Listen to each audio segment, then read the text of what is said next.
நன்னாளில் இறைவனர்களால் எல்லோரும் நன்றாக இருப்போம்.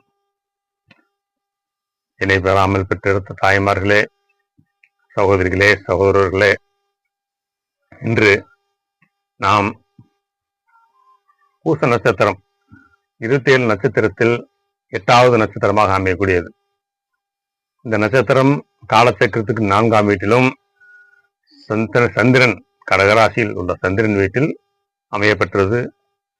இந்த பூசம், அனுசம், உத்திரட்டாதி இந்த 3 நட்சத்திரங்கள் ஆற்றலை பெற்று சனி பகவான் நம்மை நன்மைகளை செய்கிறார்.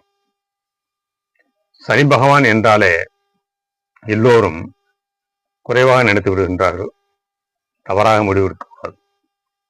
ஏனென்றால் நாம் செய்த கர்மா பலனை இந்த பிறவியில் ஒருவனுக்கு அதை முழுமையாக அனுபவித்து அவன் தங்கமாக மாறுவது. பித்தளை எப்படி தங்கமாக மாறுகிறதோ, நாம் பித்தளையாக இருக்கின்றோம். நம்மை தங்கமாக மாற்றும் இந்த அறிவையும் அனுபவத்தையும் கொடுப்பவர் சனி பகவான். அதை நாம் கஷ்டம் என்று கூறுகின்றோம். ஆதலால் நம்மை எல்லாம் நல்வழிப்படுத்தி நல்ல அறிவையும் நுட்பத்தையும் கொடுக்கக்கூடியவர். இந்த பூச நட்சத்திரம் என்பது நமக்கு முதலில் இந்த பூச நட்சத்திரத்தின் ஆற்றல்கள் தாராளம் தன்னடக்கம் கொண்டவர்கள், ஆன்மீகம், குருவின் பால் உள்ள பக்தி, மற்றவர்களுக்கு உதவ வேண்டும் என்ற எண்ணம் இவரின் சிறப்பான குணங்கள். ஏனென்றால் அது நீர் ராசி. 4 பாதங்கள் உள்ளன. அந்த காலச்சக்கரத்துக்கு 4ஆம் இடத்தில் 4 பாதங்கள் உள்ளன. இந்த நீர் ராசி என்பதால் தான் அவர்களுக்கு அந்த சிறப்பான குணங்கள். வெறும் சந்திரன் அல்லவா, அமைதி, ஆனந்தம், மனோநிலை ஆள்பவர். குடும்ப பாசம், நல்ல நண்பர்கள் இருக்கும் இவர்களுக்கு. சோதனை வரும், அதை சாதனை படைப்பார்கள். அதற்கான நேரம் அதிகமாக இருக்கும். ஆனால் புத்திசாலித்தனம், கடின உழைப்பு மூலம் முன்னேற்றம் அடைவார்கள். இவர்கள் கற்பித்தல், நல்ல நிர்வாகம், சட்டம், ஆன்மீகம், மருத்துவம் போன்ற துறைகளில் முன்னேறி செல்வார்கள், சிறப்படைவார்கள்.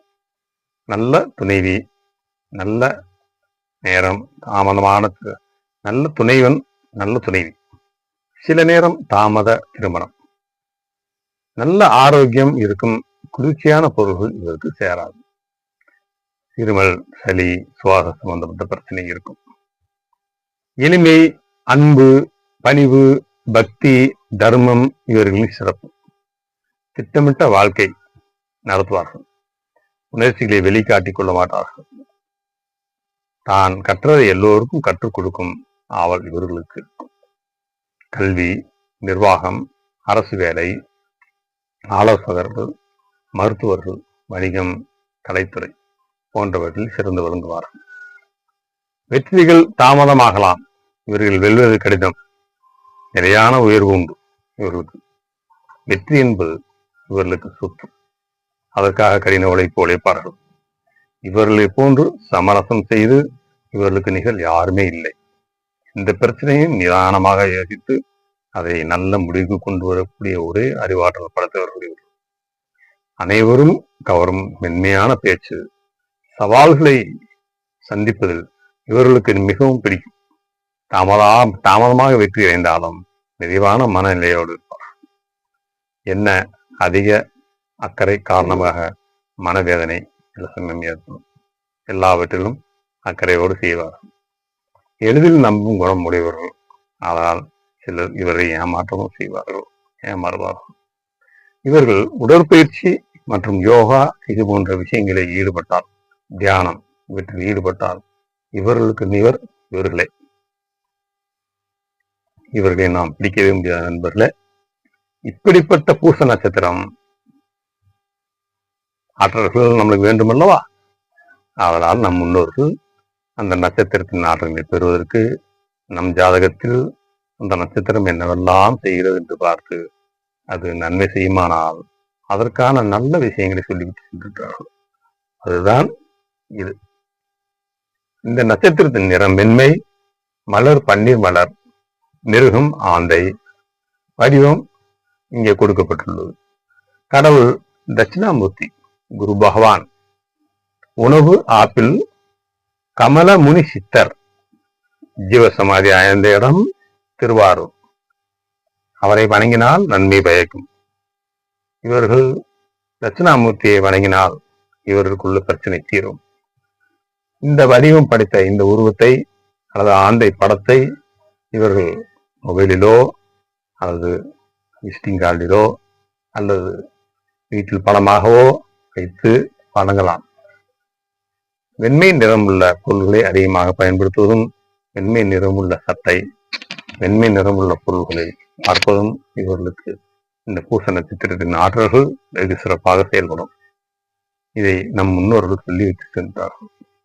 நாம் எந்த நிறத்தை பார்க்கின்றோமோ அந்த நிறத்தின் தன்மை நம் மனம் வேலை செய்யும். அதே போன்று நாம் ஒரு விஷயத்தை நினைத்து கொண்டே இருப்போம். கடன் இருப்பவன் கடனை பற்றி நினைத்து கொண்டே இருப்பான். அவன் கடன் குறையாது. அவன் கடன் அடைப்பதற்கு என்ன செய்ய வேண்டும் என்று நினைத்தால் கடன் குறைந்துவிடும். அவன் கடனை பற்றியே நினைத்து கொண்டிருந்தால் மென்மேலும் கடன் வரும். அதனால்தான் நாம் நல்லதையே நினைக்க வேண்டும் என்பது எல்லோருடைய பெரியவருடைய கருத்து. நீ என்ன நினைக்கின்றாயோ அதுவாக ஆகின்றாய். நண்பர்களே, நாம் நல்லதையே நினைப்போம். எல்லோரும் நன்றாக இருப்போம். எனக்கு சப்ஸ்கிரைப் செய்து எனக்கு ஆக்கமும் ஊக்கம் அளித்த அனைத்து பெரியோர்களுக்கும், முதியோர்களுக்கும், சகோதரிகளுக்கும் சகோதரர்களுக்கும் என் மனமார்ந்த நன்றி. அடுத்த பதிவில் பார்ப்போம். இறைவன் அருளால் எல்லோரும் நன்றாக இருப்போம்.